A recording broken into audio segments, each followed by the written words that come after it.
식사들 하셨습니까? 이것은 얼마니? 이것은 국산 핸드? 이것은 사랑 나눔 대리운전 광고입니다.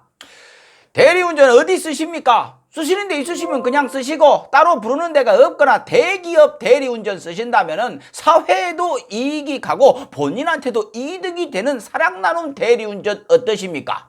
이것이요 적립식 대리운전인데요, 어플을 먼저 깐 후에 이용할 때마다 10%가 적립이 되고 다른 사람한테 추천을 해도 적립이 되는데요, 가만 보니까 이것이 회사에서 받는 수수료를 이용자하고 나눈다, 이런 개념이더라고요. 예, 그런 마음인 것 같습니다. 그러니까 이익이 적더라도 고객을 늘리겠다, 이 마음인 것이죠. 거기다가 한국심장재단에다가 후원을 한다고 합니다. 얼마를 하는지는 모르겠어요. 근데 한다는 것이 중요한 것이죠.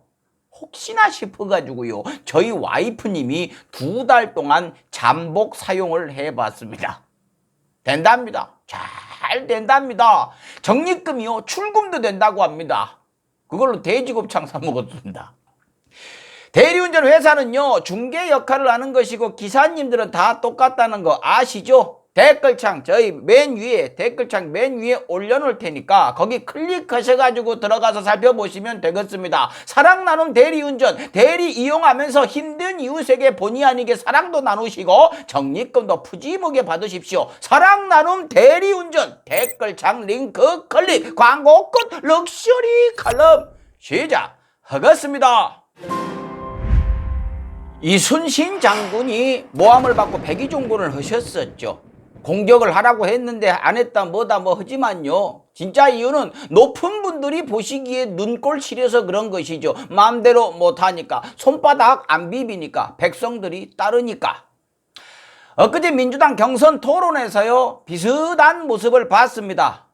추미애 장군 얘긴데요, 당시 검찰개혁 국면에서 어떤 상황이 있었고 추미애 장관이 어쩌다가 물러나게 됐는지 뭐 그런 그림이 그려집디다. 물론 이런 상황이 있었다는 것, 있었을 것이다 하는 것 다들 예상을 하고 알고도 있었지만 당사자들 입으로 들으니까 더 명확해졌지요. 이낙연 후보가 추미애 후보한테 물어봅니다. 왜 청부고발장 작성한 손준성 같은 사람을 임명했는가?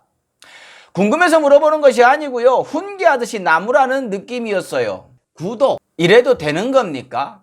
감히 민주당에서 뒷짐만 지고 있던 민주당에서 당시 민주당의 대표였던 분이, 검찰개혁 국면에서 보이지도 않았던 분이 검찰개혁 관련해가지고 추미애 전 장관을 다그쳐요. 와매, 이러면 안 되는 것이죠. 제가 뭐 험한 말은 물론이고 아쉬운 말도 안 하려고 했는데 이것은 아니죠.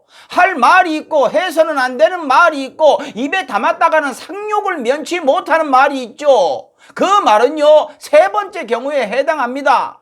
앞에 얘기한 이순신 장군 모함했던 대신들이 왜구들 몰려올까봐 짐 싸놓고 튈 준비해놓고 이순신 장군 파직을 외치던 대신들이 왜구들 올라오니까 도망갔다가 온 나라가 난장판 된 후에 돌아와서는 이순신 장군 다시 불러 올려갖고 왜 육지는 못 막았냐고 따지는 격이에요. 그러면 안 되죠. 조선시대에도 이렇게까지는 안 했지 않습니까? 그걸 한 겁니다. 물론 추미애 후보는요 그 당시 뭐 청와대와 민주당에서 임명을 해달라고 하는 압박이 있었다고 했고 그럴 거라고 믿지만요, 그것이 아니라고 해도요, 추미애 전 장관이 사람을 잘못 보고 임명했다고 해도요 그걸로 뭐라고 추미애 장관을 다그치는 것은요 너무 염치 없고 가혹한 것 아닙니까? 물론 아쉬워할 수 있고 따질 수도 있어요. 같이 싸웠으면요. 같이 싸웠습니까? 싸우셨어요?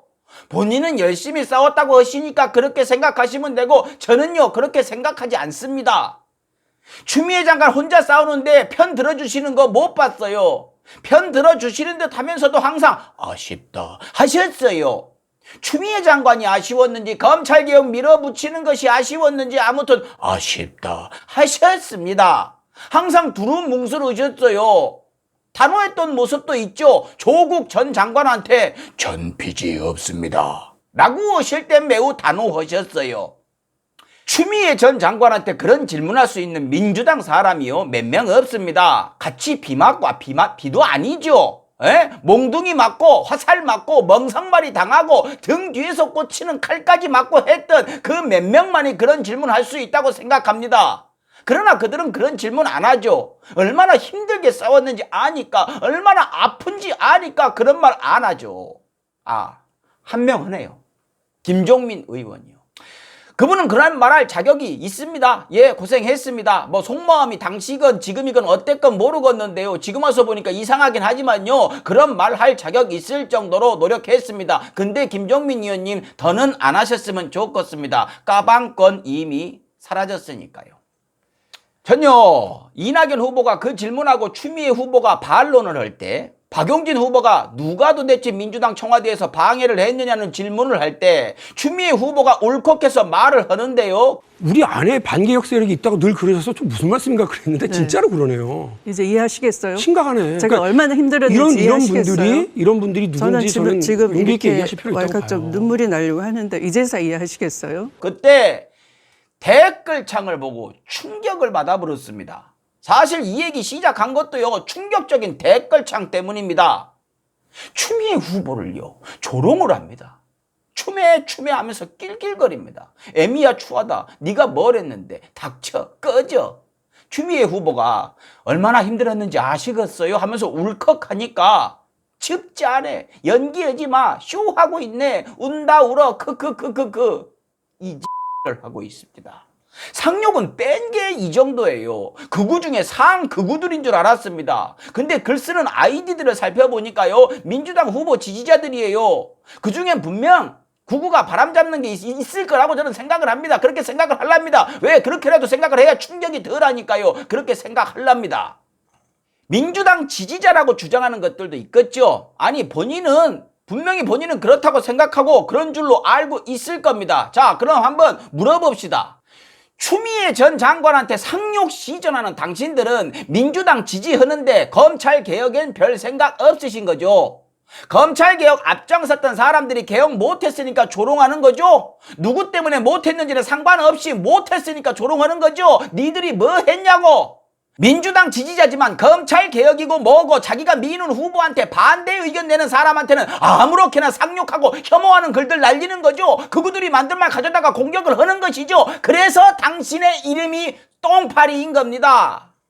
여전히 왕성하게들 활동을 하십디다. 댓글창에 그렇게 상스러운 말들 도배하면 당신이 지지하는 사람 지지율이 올라가요.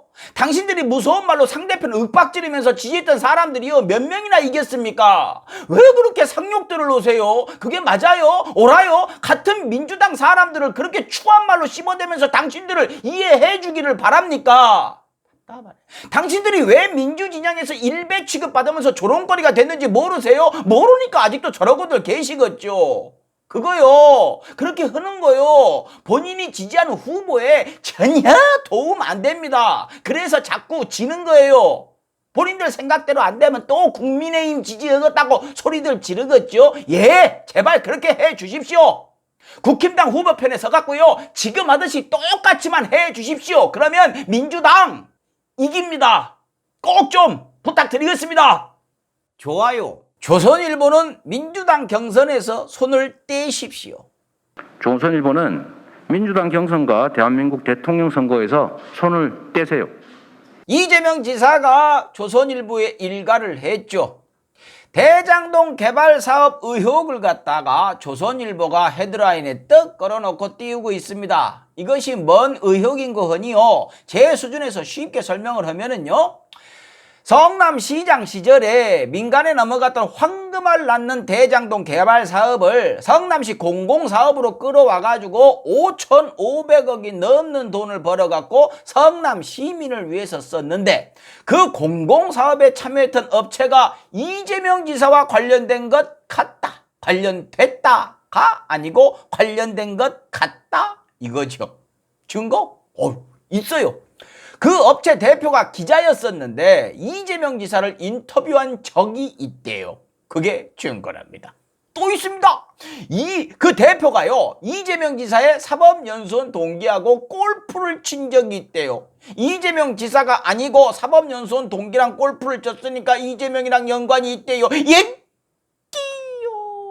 못된 인간들아. 와. 이번에 터진 검찰의 정치공작 의혹은 고발장에 텔레그램 메시지까지 증거가 떡하니 나왔는데도 침묵하는 신문사가 증거도 없는 의혹을 헤드라인에 떡 걸어놓고 대서특필을 넣고 있습니다. 이런 신문사가 대한민국 1등이래요. 물론 조작한 거지만. 처음엔요, 아들이 관련 회사에 다닌다고 막 띄우더니 그것을 팩트로 반박하니까 그 얘기는 쏙 들어갔어요. 우린 다 알죠. 대놓고 작업하는 거. 조선일보가 어떤 곳인지 아니까. 근데 이런 의혹만으로도 넘어가는 사람들이 있으니까 화가 나고, 그걸 알고 조선일보가 저러는 거 아니까 열받는 것이죠. 보도한 대로 의혹이 사실일 수 있습니다. 그러면 이재명 후보는 돌이킬 수 없는 타격을 받는 것이죠. 사실이면 엄청난 타격을 받는 게 맞아요. 근데 아니면요. 조선일보는 아니면 어떤 타격을 받나요? 벌금 300만 원에 요만한 귀퉁이에다가 사과문 2줄? 왜 이렇게 불공평하지요? 이래서 징벌적 손해배상이 필요한 겁니다. 5년 동안 세계 꼴등인 대한민국 언론은요, 징벌받아 마땅한 자격이 되니까요. 그러면 언론이 의혹 제기도 못하냐고요? 아이고, 할 수 있죠. 순수한 기자 정치인이라면 해도 되죠. 그러나 우리가 수십 년간 겪어왔듯이 그들은 정치적 목적을 가지고 그러는 것이 명확하니까 자격이 없다는 거죠. 한두 번 걸린 것이 아니니까 못하게 해야 하는 거죠. 제재받지 않는 언론 권력이 자기들 이익에 따라서 칼춤을 추는 것을 두고 볼 수밖에 없는 것을 넘어서 가지고요, 칼 맞지 않으려면 도망을 가든가 바짝 엎드려 가지고 고개를 조아려야 해요. 저들은 마음껏 날성칼로 사람들 그냥 막 베고 댕기면서 누가 주먹 쥐는 신용만 요렇게 해도 나 죽는다고 배 깔고 누워가지고 악을 써대요. 무서워요. 언론개혁이요, 웬만한 강당 가지고는 엄두도 못 냅니다. 이번에 보셨잖아요. 민주당이 했다가 초토화되고 꼬리 내려버리는 거. 근데 이재명이 조선일보에 선전포고를 냈습니다. 근래 언론에 대고 이렇게 들이대는 정치인, 물론 민주당에 한 2-3명 있습니다만, 이런 대권주자 보기 힘들었죠. 언론개혁, 이재명이 되면 할 수 있을지는 모르겠습니다. 그러나 가능성이 있는 사람은 이재명밖에 없는 것 같습니다. 마지막으로 윤석열 볼까요? 윤석열 끝. 무시간 소리 한다고요? 지지율 지금도 막 높게 나온다고요? 끝. 그 장모 사건 대응 문건이 나왔습니다. 어디서 나왔습니까? 검찰 내부에서 나왔죠. 요즘 검사분들 커뮤니티 2%수 조용하죠? 물론 전에도 정해진 사람 몇 명이 바람잡고 언론이 그것을 키웠지만 이젠 그마저도 없죠. 윤석열은 갈수록 얼굴이 일그러지고 목소리가 커지죠. 검사가 수사권으로 협박하면 그건 깡패입니다. 끝. 마치겠습니다. 칼럼다워요. 칼럼이지. 식사해서